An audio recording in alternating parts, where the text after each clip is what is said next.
할렐루야. 네, 오늘 이 거룩한 주일날 살아계신 하나님 앞에 나와서 예배하는 우리 모두에게 하나님의 은혜가 넘칠 수 있기를 바라겠습니다. 제가 오랜만에 현야에 들어와서 또 우리 강단에서 여러분들 얼굴을 뵈니까 참으로 하나님께서 그동안 저희가 함께 기도하며 또 주님을 섬겼던 그러한 일들이 생각이 나면서 하나님 은혜에 저희가 감사할 수밖에 없는 것 같습니다. 제가 이제 벌써 본부에 들어간 것이 엊그제 같았는데 이제 제 임기 3년 중에 벌써 2년 3개월이 지나서 제가 이제 이번 금년에 정확하게는 9월 5일이면은 제 임기가 저도 이제 끝이 나게 되어집니다. 아직까지 제가 케냐에서 갈 때 저도 급하게 가기 때문에 보따리 하나 딱 들고 갔는데 그 가운데는 아직도 제가 풀어놓지 아니하고 그대로 쌓여 있는 것들도 많이 있습니다. 아마 제가 임기 마치면은 다시 그 보따리를 그대로 들고 와야 되지 않을까 하는 그런 생각도 있게 되어집니다. 사실 제가 케냐에 왔을 때 제가 사실은 제 나이로 그 당시에 저는 32살에 제가 케냐에 왔습니다. 저희 집사람은 아직도 20대였고 저는 이제 30대 초반이었죠. 그런데 참으로 하나님께서 저희들이 이 땅에 있는 동안에 은혜를 베풀어 주셔서 저도 30대, 40대, 50대, 60대 전반부를 보내고 후반에 들어가서 제가 금년에 만 70이 되어졌습니다. 그래서 이제 저도 제 그 은퇴 전령이 저희가 이제 만 70이 지나고 71살 되기 전날까지가 저희의 임기가 되어지니까 이제 지금으로 치면 이제 딱 1년 반 정도 남아있다 이렇게 이제 생각이 되어집니다. 그전에는 몰랐는데 요즘 많은 분들이 저한테 어떤 질문을 하느냐 하면은 목사님 GMS를 마치고 난 다음에 무엇을 하실 것입니까? 또 혹은 어떤 분들은 이제 나이가 70이 돼서 은퇴인데 은퇴하고 난 다음에 뭘 하려고 하십니까? 하는 질문이 요즘은 아주 딴 때보다도 굉장히 많이 저에게 들어와요. 근데 제가 지금까지 살아오는 동안에 은퇴라고 하는 것을 생각해 본 적도 없었고 또 저는 1년 후의 계획을 한 번도 세워본 적이 없이 생활을 해왔습니다. 그래서 지금도 다른 계획은 없고 제가 이제 마지막 저에게 주어진 직무를 잘 마치고 난 다음에 또 그때 가면 하나님께서 또 다른 하나님의 비전으로 우리에게 보여주지 않았을까 하는 그런 심정으로 하고 있습니다. 제가 우리 유 목사님한테 설교 부탁을 받고 어떤 말씀을 드릴까 생각을 하다가 처음에 제가 요즘 묵상하고 있는 것이 신명기인데 그 신명기의 말씀을 한번 같이 나눌까도 생각을 했습니다. 신명기는 여러분들이 잘 아시는 대로 출애굽한 이스라엘 백성들이 광야의 생활을 마치고 이제 가나안 땅 입성을 바로 앞둔 시점에서 다시 한번 하나님께서 모세를 통하여 이스라엘 백성들에게 말씀하시는, 이미 벌써 다 지내온 얘기고 지난 말씀이었지만은 다시 한번 리피트하면서 이스라엘 백성들에게 말씀하시는 그런 내용이 신명기에 담겨져 있습니다. 근데 이 신명기를 그냥 한마디로 요약을 한다고 하면 또 제일 많이 등장하는 단어가 있는데 그 단어가 무엇이냐 하면은 신명기의 말씀에 보면은 너는 기억하라. 이 말씀이 신명기에 굉장히 많이 나오고 있습니다. 여기서 하나님께서 말씀하시는 이 기억하라고 하는 이 말씀은 뭐냐 하면은 너희가 어떻게 구원을 받았는지 기억을 하라는 것이에요.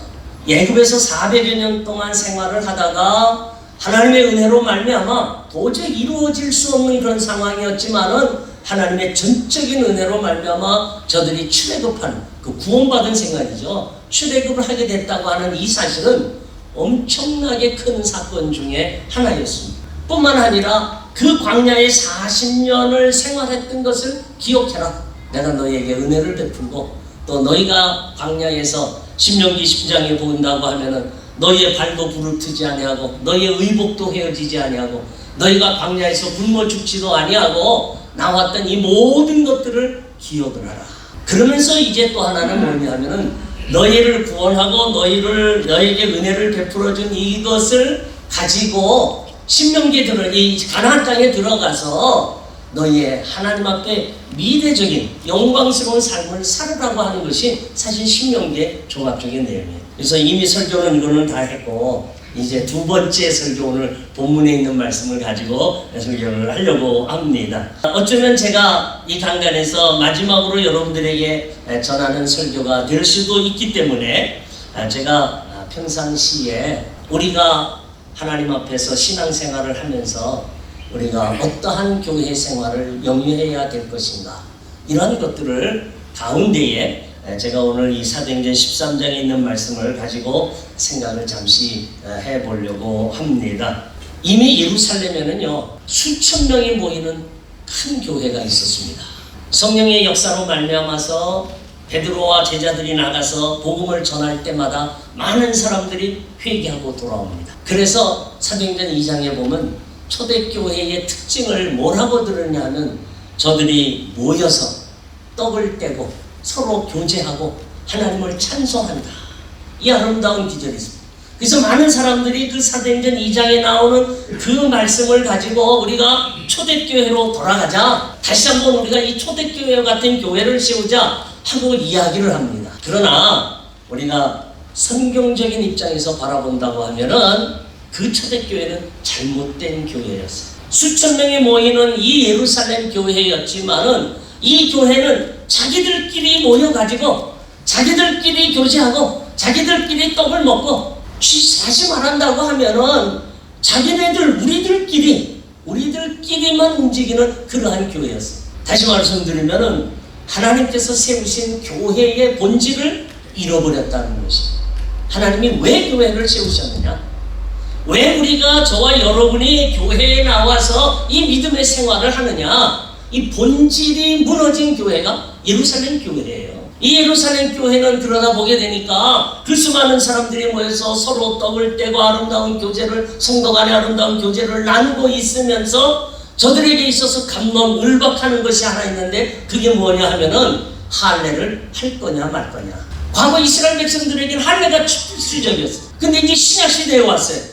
이 할례를 계속 할 거냐 말 거냐. 여러분, 그게 중요한 게 아니에요. 할례를 해도 되고 안 해도 되는 거예요. 근데 그걸 할 거냐 말 거냐 논란. 구약의 규례를 신약에 와서 다시 지킬 거냐 말 거냐. 네, 성경에 없는 내용입니다만은, 예를 들어 한다고 하면 요즘도 우리 한국교회가 나와 있습니다만 11조를 할 거냐 말 거냐. 이건 구약의 규례의 문제지 않느냐. 하여튼 이러한 그 규례의 문제, 여기에 오면서 서로 갑론을박하면서 하나님께서 허락하신 교회의 사명을 예루살렘 교회가 잊어버렸어요. 그래서 하나님께서요, 그 초대교회에 박해를 일으키십니다. 신앙의 박해가 일어납니다. 사도행전 6장 7장에 가시면은 여러분들 큰 신앙의 박해가 일어나서 스데반이 사울에 의해서 죽임을 당하는 역사가 일어납니다. 그 박해를 통해 가지고 사도행전 8장에 보면은 이 사람들이 다 박해를 피해서 예루살렘 교회가 흩어지기 시작을 합니다. 그래서 흩어진 사람들이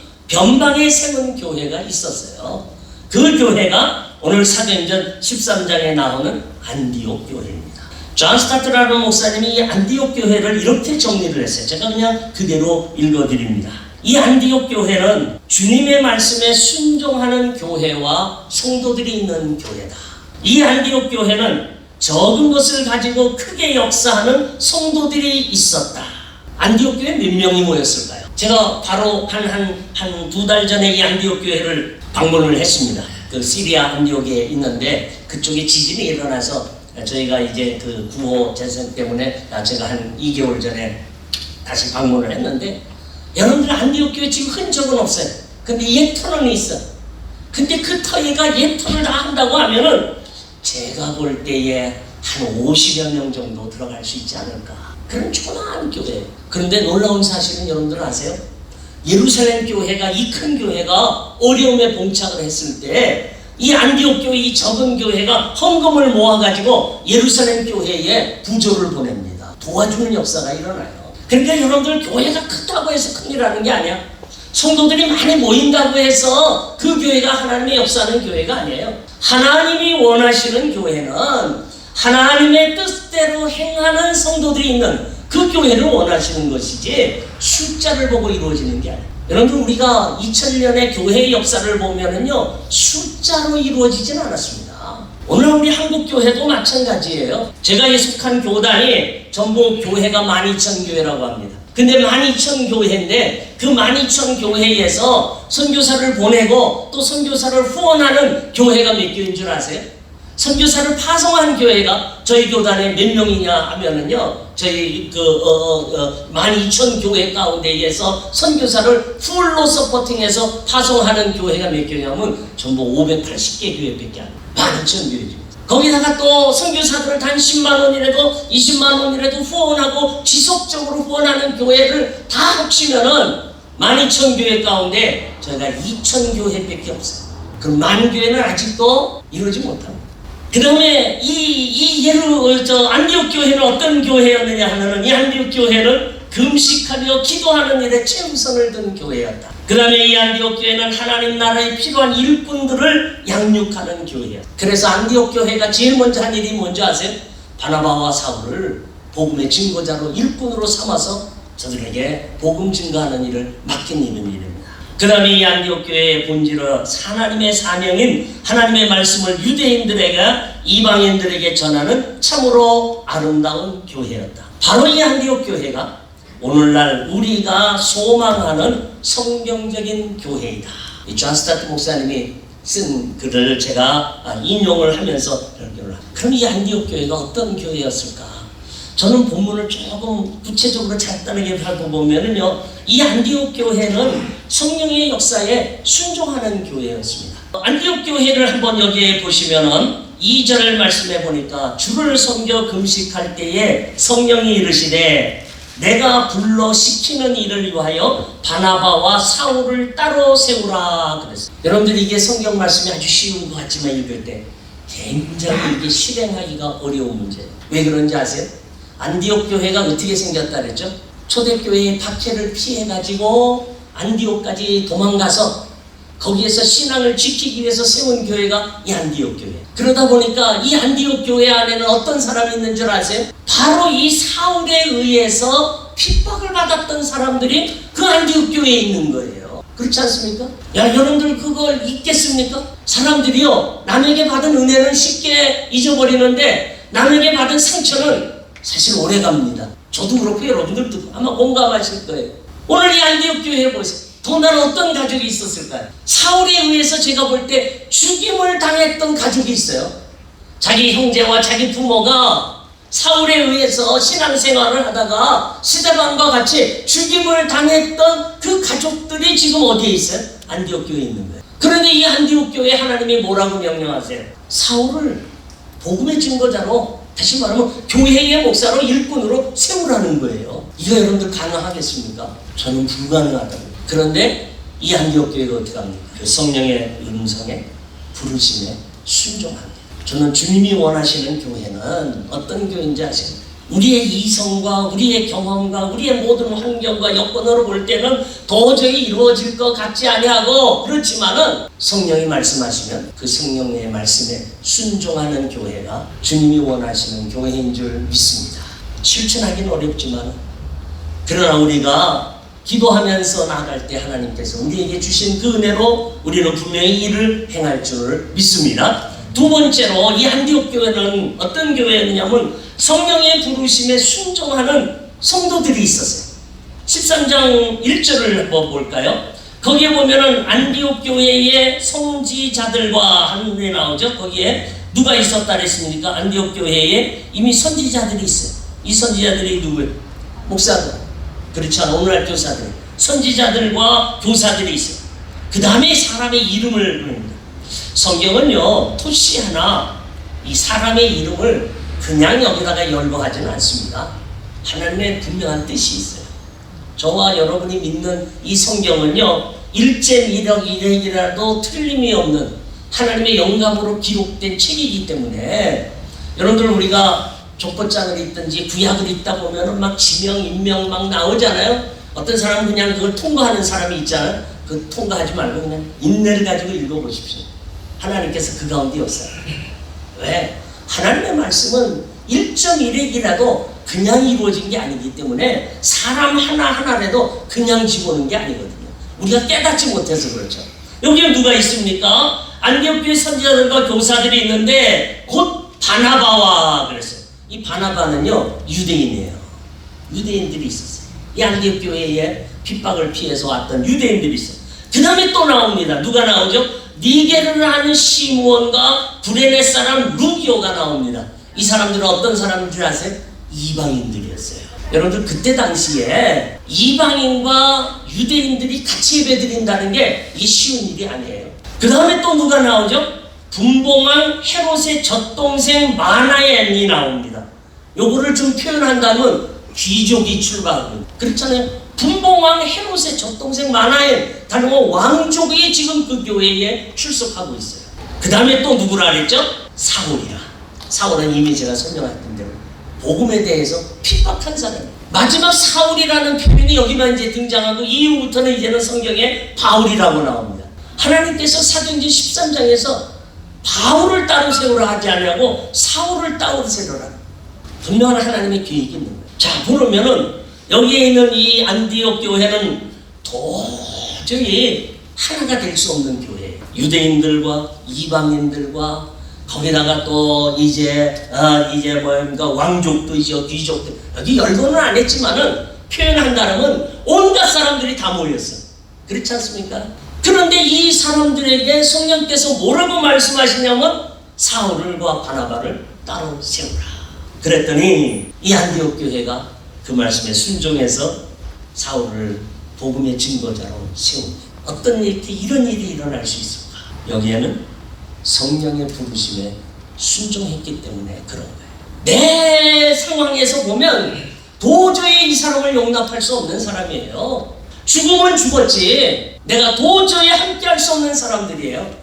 이 사울과 이 모든 사람들을 보면. 그렇지만은 이 사람들이 하나가 될 수 있었던 것은 바로 성령의 부르심에 순종했기 때문에. 저는 오늘날 주님이 원하시는 교회는 어떤 교회인지 아세요?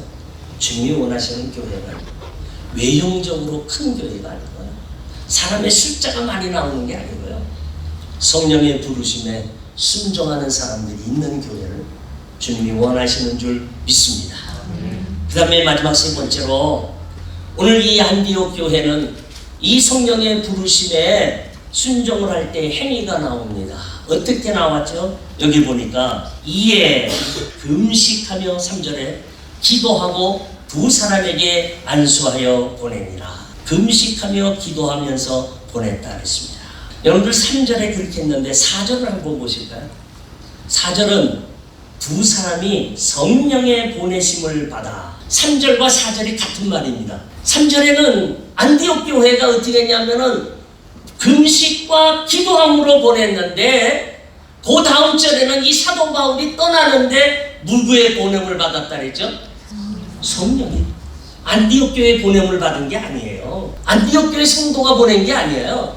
누가 보냈어요? 성령께서 보냈어요. 여러분들 교회는요, 본질적으로 기도하는 교회, 기도하는 집이에요. 오늘 한국 교회가 이걸 잃어버렸어요. 저도 참 너무나 안타까워. 저도 모처럼에 한국에 들어가지 않았습니까? 제가 35년을 케냐에 있다가 한국에 들어갔는데, 한국 교회를 바깥에서 보다가 이제 안에 들어가서 보는데 정말로 참 주님이 지금 오신다고 하면은 몇 교회만이 살아남을까, 그 생각이 들을 때가 너무나도 많이 있다. 여러분들 예수님께서 친히 교회에 대해서 이렇게 말씀을 하십니다. 여러분들이 잘 아시죠? 내 집은 만민이 뭐 하는 집이라고요? 기도하는 집. 다른 사람이 얘기하는 게 아니에요. 지금 예수님이 말씀하세요. 내 집은 누구예요? 내 집이 뭐예요?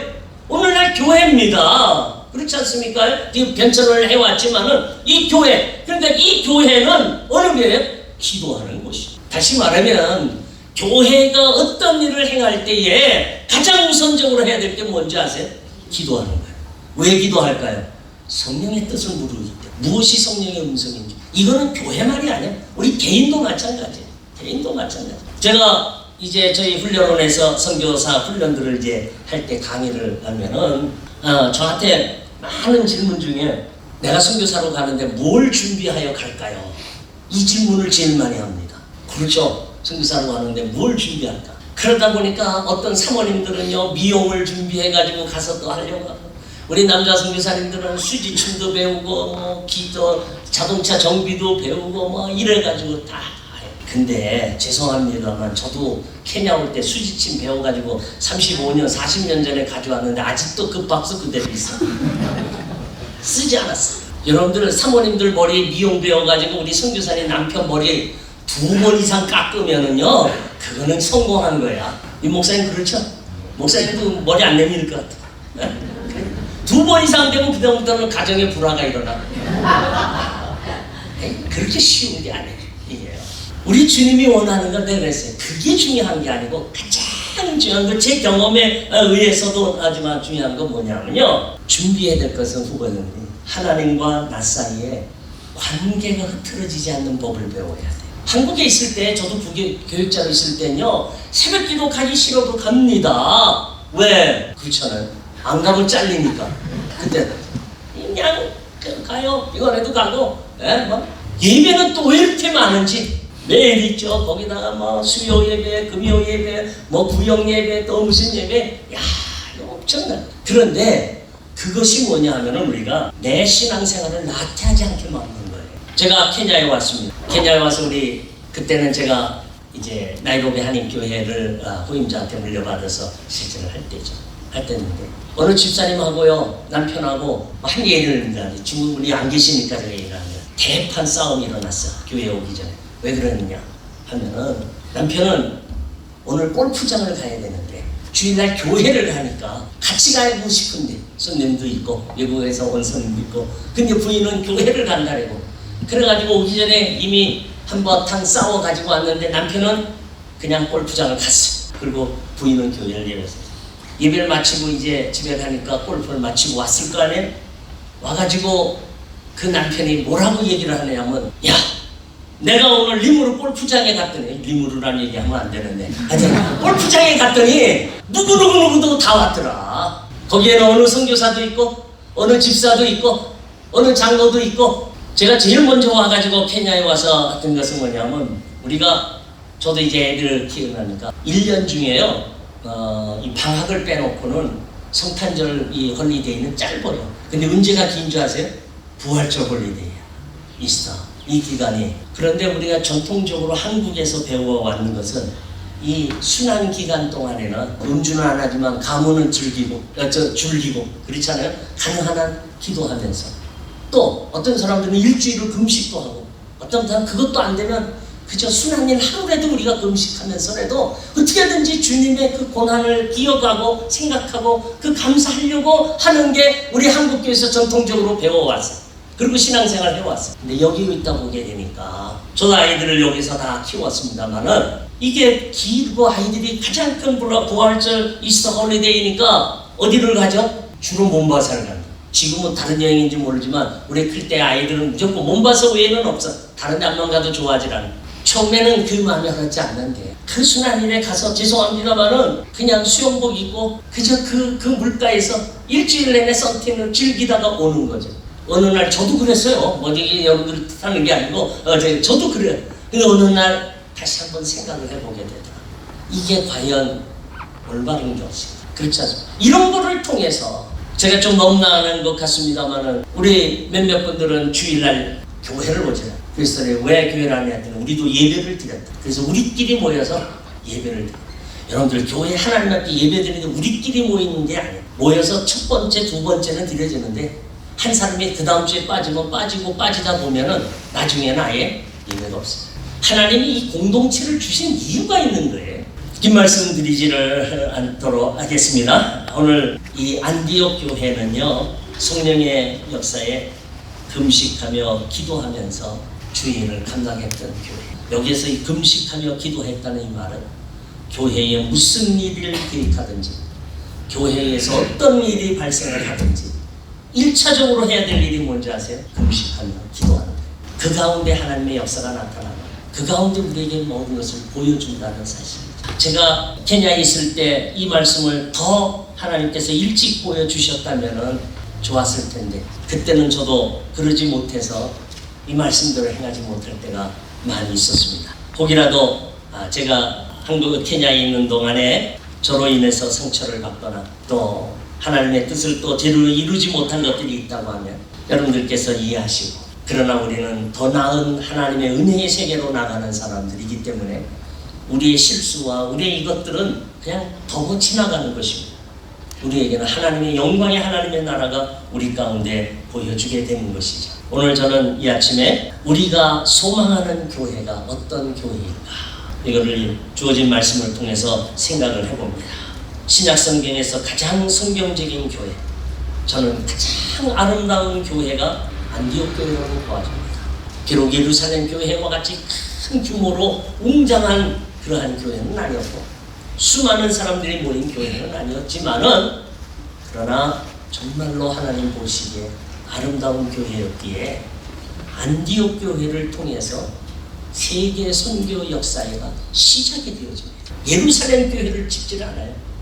하나님은 사도행전 역사를 통해서 안디옥 교회를 통해서 세계 복음 역사의 시발점으로 삼고 있다는 이 사실을 우리가 다시 한번 기억하면서 우리 케냐 한인연합교회가 이러한 교회가 되어줄 수 있기를 주의 이름으로 축원합니다. 성령의 이끄심에, 성령의 부르심에, 성령의 지시하심에 순종하는 교회와 성도님들이 되시기를 주의 이름으로 축원합니다.